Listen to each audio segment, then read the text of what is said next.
Costes frente a gastos. A menudo, cuando se discuten políticas o programas gubernamentales, se habla del coste de estas políticas o programas sin especificar si con ello se refiere al coste para el gobierno o al coste para la economía o la sociedad. El coste para el gobierno de prohibir que se construyan viviendas o negocios en ciertas áreas es solo el coste de administrar las agencias a cargo del control de estas cosas, que puede ser un coste muy modesto, especialmente después de que la política se haga ampliamente conocida y pocas personas consideren construir en las áreas prohibidas. Pero este tipo de prohibiciones a la construcción puede costar a la economía miles de millones de dólares. En cambio, puede que al gobierno le cueste grandes cantidades de dinero construir y mantener diques a lo largo de las riberas de un río, pero si no lo hiciese, la gente podría sufrir incluso mayores pérdidas a causa de las inundaciones. Cuando el coste de una política es evaluado, es importante ser muy preciso en cuanto a los costes que están siendo discutidos. Una de las objeciones a la construcción de más prisiones para encerrar a más criminales durante periodos más largos es que al gobierno le cuesta grandes cantidades de dinero mantener a un criminal durante un año tras las rejas. Algunas veces se hace la comparación del coste de mantener a un criminal en prisión con el coste de enviar a alguien a la universidad por el mismo periodo. Sin embargo, la alternativa relevante a los costes de encarcelamiento son los costes sostenidos por el público cuando hay criminales con carreras delictivas fuera de prisión. A comienzos del siglo XXI en el Reino Unido, por ejemplo, los costes financieros del crimen han sido estimados en 60.000 millones de libras, mientras que los costes totales de las prisiones eran de menos de 3.000 millones de libras. Por supuesto, los funcionarios públicos están preocupados con los costes de la prisión que ellos tienen que cubrir en lugar de los 60.000 millones que otros deben pagar.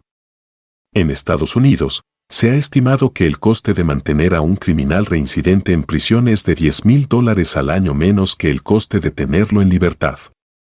Otra área donde los gastos del gobierno son un indicador tremendamente falso de los costes para el país son los gastos de adquisición de tierra bajo programas de locales simplemente discuten públicamente las posibilidades de reurbanizar un barrio en particular, demoliendo viviendas y negocios de la zona gracias a sus poderes de expropiación. Solo este hecho es suficiente para ahuyentar a posibles compradores de viviendas o negocios en ese barrio, de manera que el valor actual de esas viviendas y negocios comienza a caer mucho antes de que el gobierno tome cualquier acción en concreto. Para cuando el gobierno finalmente actúa, que puede ser muchos años después, el valor de las propiedades en el barrio afectado suele ser mucho más bajo de lo que era antes de que se discutiesen los planes de reurbanización.